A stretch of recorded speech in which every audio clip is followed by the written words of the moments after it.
Em primeira mão aqui para vocês, indicação de Messias para o cargo de ministro do Supremo. O presidente Lula indicou nesta sexta-feira o nome do advogado-geral da União, Jorge Messias, para o cargo de ministro do Supremo, nessa vaga que foi deixada pelo ex-ministro Luiz Roberto Barroso. E aí segue dizendo que essa indicação vai ser publicada numa edição extra do Diário Oficial da União. E aí traz aqui o currículo do Messias, que é advogado-geral da União desde 1º de janeiro de 2023, quando Lula assumiu, né? Formado pela Faculdade de Direito do Recife, mestre em Desenvolvimento, Sociedade e Cooperação Internacional pela Universidade de Brasília e é doutor pela UNB, tá? Onde ele também lecionou como professor visitante. Foi subchefe de análise e acompanhamento de políticas do governo, da Casa Civil, aí vai seguindo aqui o que ele fez, né? Também atuou na Procuradoria-Geral da Fazenda Nacional e na Procuradoria do Banco Central e finaliza a nota dizendo aqui o que a gente sempre comenta, o processo político agora. O nome do Messias vai passar por uma sabatina na CCJ e vai ter que ser aprovado pelo plenário do Senado Federal. Então, confirmado, acaba de sair essa informação aqui, o Jorge Messias escolhido para a vaga do ministro Barroso. Valdo, vou devolver para você, sempre lembrando que eu comentei aqui algumas vezes que se o presidente Lula fosse optar pela governabilidade, ele entregaria essa indicação ou atenderia os apelos ali do Senado para indicar o Pacheco. Ele optou por esse outro roteiro, que é o da lealdade, Messias confirmado. Valdo. Lealdade e confiança total no indicado, tal como você disse, nos casos de Cristiano Zanin e também Flávio Dino. Bom, agora o presidente Lula vai precisar construir a aprovação de Jorge Messias. A aprovação de Rodrigo Pacheco já estava garantida até com votos da oposição. A de Jorge Messias ainda não.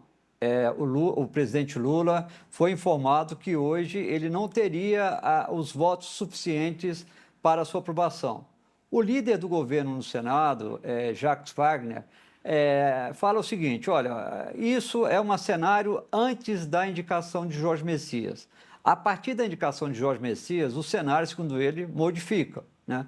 Passa a ser, agora ele está disputando o espaço estava, né, com Rodrigo Pacheco, com Bruno Dantas também, que o presidente Lula, com quem Lula também iria conversar antes de indicar o Jorge Messias. Então, Jacques vai falar o seguinte: olha, agora vai ser a fase da gente construir a aprovação do advogado-geral da União aqui no Senado. Vai precisar convencer principalmente a sua base aliada, porque ali uns 30 senadores da oposição estão anunciando ali nos corredores da casa que vão todos votar fechados contra o nome de Jorge Messias e tentando, inclusive, apoio ali na base governista para impor essa derrota ao presidente Lula. Isso eles dizem abertamente ali no cafezinho do Senado, quando a gente ali encontra os senadores da oposição, eles falam: olha, vamos votar fechados contra essa indicação do presidente Lula, só vamos votar para aprovar se for Rodrigo Pacheco. Mas o governo, teoricamente, tem a quantidade de votos suficiente hoje, né?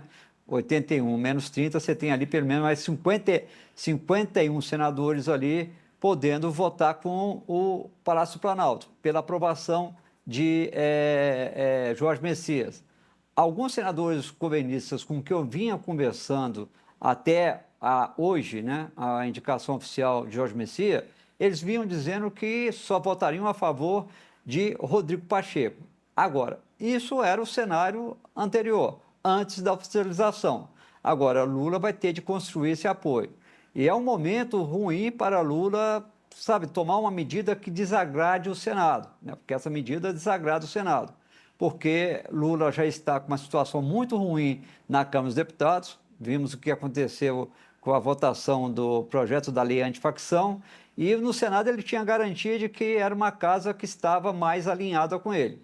Com isso, diríamos assim que Lula vai ter que chamar os senadores para conversar, vai ter de atender mais os pedidos dos senadores para exatamente garantir a aprovação de Jorge Messias. Vai ter um longo período ainda, depende do Otto Alencar, quando ele vai marcar a sabatina na Comissão de Constituição e Justiça e depois quando o Davi Alcolumbre vai levar a plenário.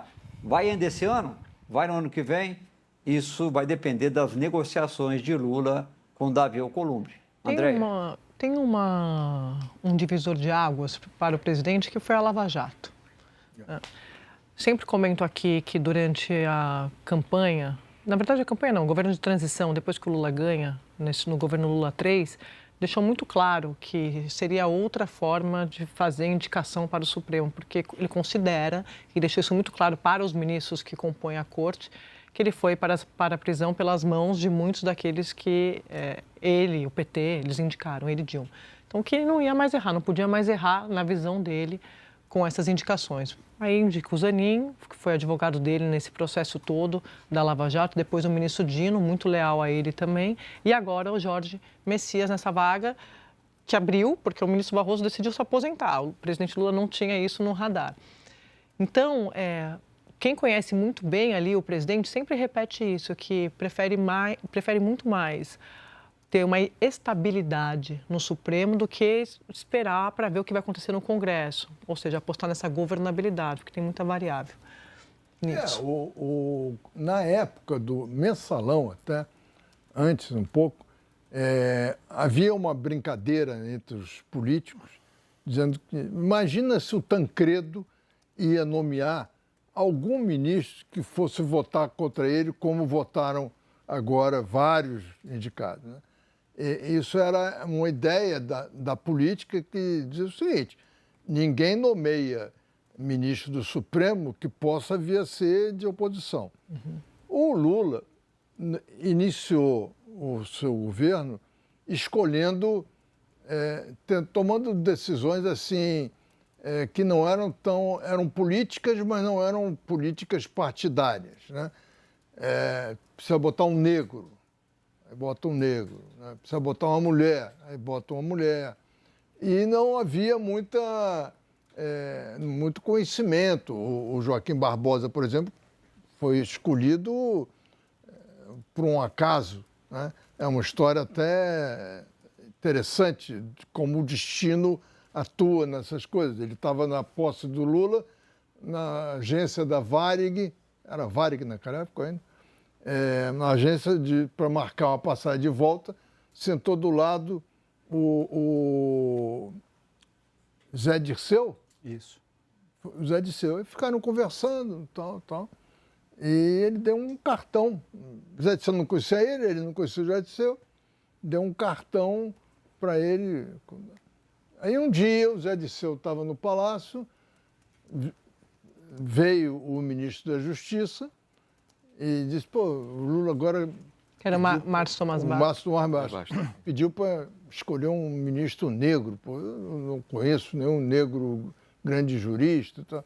Aí o cara... Não foi o Zé Dirceu, foi o Frei Beto. Foi o Frei Beto que teve essa conversa. Aí o Frei Beto lembrou da conversa e deu o cartão. E aí foi-se o Joaquim Barbosa, que tinha títulos para ser escolhido e tal. Mas então o Lula, depois do choque do Mensalão, especialmente no Lava Jato, ele tomou a decisão de escolher como se dava a tradição. Pessoas de confiança.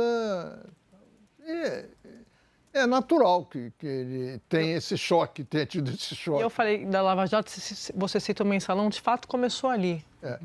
O Joaquim Barbosa foi o relator do Mensalão, o Ricardo Lewandowski foi o revisor, mas o Aires Brito era o presidente e ali o PT já sofreu a sua primeira derrota dentro do Supremo, com um escândalo de corrupção. Thomas, boa tarde. Boa tarde, Andréia. Boa tarde, amigos. Boa tarde, assinantes desse feriado.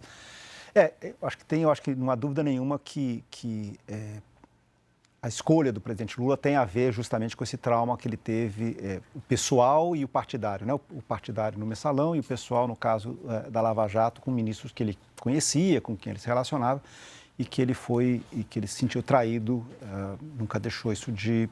Mas eu queria pensar um pouco aqui para frente. Eu acho que o governo vai ter dificuldades. No governo, vamos lembrar ao nosso assinante que a última vez que o Senado recusou um indicado do presidente da República para ministro supremo foi no governo Floriano Peixoto, do século XIX, ou seja, a possibilidade é muito improvável que o Lula, com 40 e tantos por cento de aprovação e 40 e tantos por cento de indicação de voto, seja derrotado. Acho que o Senado vai cobrar o seu preço, vai criar encrenca, vamos... Mas só para lembrar que na indicação do ministro André Mendonça, o Senado, a CCJ, que era presidida pelo Davi Alcolumbre, demorou 5 meses. 5 meses, exatamente. Não, eu não estou dizendo que vai ser simples, estou dizendo que eu acho que ao final... Mas é o mesmo Alcolumbre, né? Que foi derrotado agora. Né? Mas é o mesmo Alcolumbre que venceu no Amapá em relação à questão da margem equatorial da Petrobras. É o mesmo Alcolumbre que tem pelo menos 3 ministros nesse governo. Vamos recordar... o terceiro agora é o Ministério das Comunicações, tem o Ministério da Integração. Esse é o Alcolumbre, né? Eu acho que é um Alcolumbre que tem mais lado e tem outros... já está muito mais integrado dentro do governo Lula do que ele estava no governo Bolsonaro. Eu acho que essa é a questão. Agora, eu queria entender, um pouco entender o perfil que o Messias vai trazer para o Supremo. Porque eu acho que a gente tem hoje um Supremo que ele tem lideranças muito claras. Né? A liderança, o Gilmar Mendes, obviamente, é um grande líder do Supremo desde a época que, pelo seu estilo e pelo seu conhecimento e pelas suas relações políticas. Você teve, mais recentemente, o ministro Alexandre de Moraes, que claramente também, pela sua capacidade, pelos casos que ele pegou, ganhou um grande brilhantismo. E o Roberto Barroso, eram os 3 grandes ícones desse Supremo.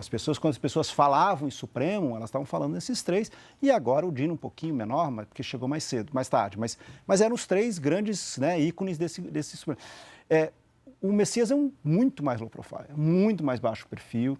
Eu acho que a gente vai ver um ministro muito mais parecido com o Zanin, nesse caso, quer dizer, um ministro que vai ter ali sua atividade, a parte dele é muito mais uma parte fazendária. Eu acho que a gente vai ver muito mais casos que o ministro da Fazenda de plantão vai desejar que ele seja o relator, porque ele é uma pessoa que tem uma experiência nessa questão, ele inclusive se formou, ele é um servidor público da Procuradoria da Fazenda, e menos alguém que vai ser um ministro que vai para o embate, um ministro que vai... Porque o Dino também veio da política. Exatamente. Então, eu acho que você vai ter, assim, eu acho que nesse sentido vai ser um ministro, talvez assim, uma comparação, mais André Mendonça, mais Zanin, e muito menos Roberto Barroso, e muito menos Gilmar Mendes, e muito menos Flávio Dino. Agora, não tem nenhum tipo, eu não vi em momento algum a discussão posta de mais uma mulher no Supremo por parte do governo. Eu acho que ela só virá, infelizmente, quando com a aposentadoria da ministra Carmen Lúcia, que daí seria demais. Mas isso é importante quando a gente fala desse governo, porque diferentemente do... As pessoas falam, mas do governo Bolsonaro.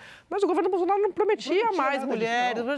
Então, quem subiu a rampa com todas as minorias foi o governo Lula, certo? E a gente está na 3ª vaga do Supremo. Essa discussão não está posta, porque quando a gente fala dos cotados... Quem estava no páreo... Mulher cotada, em nenhum dos 3 casos. E aí não dava esse argumento de, não tinha nenhuma mulher.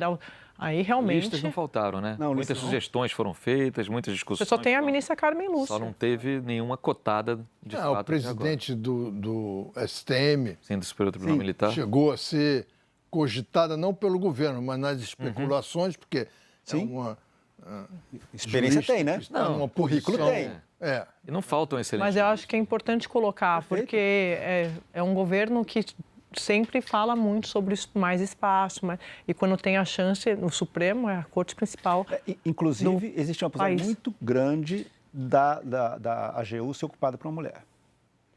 Mas é lei de compensações. É isso que eu ia falar, mas para a mulher, parece que é prêmio de consolação. Eu estou só ampliando o prêmio de consolação. Então, assim como ele diz que em outras cortes federais e tudo mais, a indicação de mulheres foi em maior número e tudo mais, mas são outras discussões, né? No Supremo, mas para o Supremo não tem Supremo espaço. Não pode, aí é clube do bolinha. Fala, Dani. Pois é, Sadi, eu estava aqui pensando, o presidente Lula escolheu alguém para tomar tubaína com ele, né? Acho que a referência ao ex-presidente Bolsonaro precisa ser feita nesse caso, porque na época criticamos muito, Sim. a indicação feita pelo presidente Bolsonaro e agora, por coerência, a crítica vale também ao presidente Lula. Até porque ele sugeriu na campanha que não faria isso. Que não faria isso. Que não manteria, digamos assim, esse padrão de escolha de pessoas utilizando... E não só na campanha, Daniel. Recentemente até... E recentemente também, é voltou a verdade. dizer que a escolha seria técnica e tudo mais. Não foi só na campanha, não. Você tem toda a razão.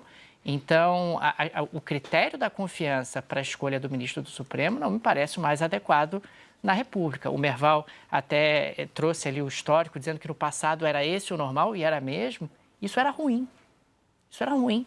Isso tornava ali o Supremo, num certo sentido, um poder meio apartado, um poder que não questionava muito, um poder que não fiscalizava. Um tribunal de contas, né? Exatamente. Um tribunal de contas, alguém que não incomoda o poder o poder de turno. Isso não é bom. Em termos de república, o Supremo tem uma função importante, uma função de fiscalização, uma função de controle de constitucionalidade. Então, idealmente, você, numa república, deveria ter a escolha de alguém com certo grau de independência, alguém que tivesse ali, claro, notório saber jurídico, cumprisse todos os requisitos legais. Então, nesse sentido, me parece que o presidente Lula repete o que o Bolsonaro fez, né? E nesse sentido, a gente vai consolidando um padrão de comportamento que, do ponto de vista republicano, não me parece bom. Nada contra o ministro Jorge Messias, ele me parece alguém à altura do cargo. A questão aqui é o critério que foi utilizado para essa escolha. Um critério que, no longo prazo, para a constituição de uma república democrática, um sistema onde você tenha pesos e contrapesos, não me parece o melhor critério, até porque vai consolidar um padrão. E a tendência é que, daqui para frente, seja sempre assim, o que não é bom. E você... Fala, meu irmão. Desculpe. Imagina. Você partir do princípio de que o presidente tem que colocar pessoas da sua confiança pessoal no Supremo é partir do princípio de que você quer neutralizar o Supremo. Exatamente. Você quer... Que seja uma extensão sua. Exatamente.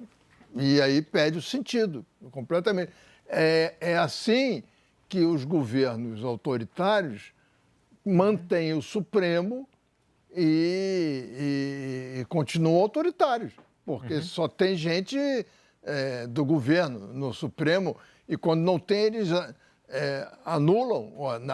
Na ditadura foi feito assim. Anulam caçando, eventualmente. Caçam e nomeiam outros. Outros, E aí o Supremo está funcionando, o Congresso está funcionando, mas a todos os efeitos, o instrumento está ali. Só para reforçar isso que o Merval está dizendo, é assim que aconteceu na Turquia, do Erdogan, é assim na Hungria, na Venezuela, em El Salvador, do Bukele também é assim, ou seja, todos os governos com tintas ali autoritárias, autocracias, funcionam assim, você mantém uma aparência de legalidade, afinal de contas o Supremo existe. Ninguém vai poder dizer que não exista, mas é um Supremo muito afinado com quem manda de fato. E isso, eu sempre disse aqui, foi um aprendizado que o presidente Lula, o governo Lula herdou do governo Bolsonaro. Perfeito. Porque foi o governo Bolsonaro que começou com essa história de preciso tomar tubaína.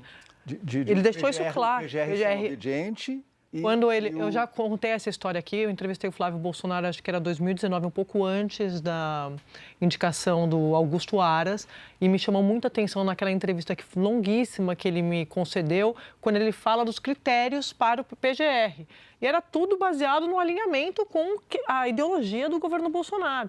E aquilo, naquele momento, pelo menos para mim, como jornalista, chamou a atenção. E depois ele repetiu esse padrão nas escolhas para o Supremo. O Aras se ofereceu ao Bolsonaro. Foi. Né? Para ser o PGR submisso. Sim. Se ofereceu, ele se apresentou. E a gente viu, Valdo, eu falei das mulheres, também os movimentos negros o tempo todo. Você citou o Joaquim Barbosa, depois da saída do Joaquim não teve mais essa discussão sobre...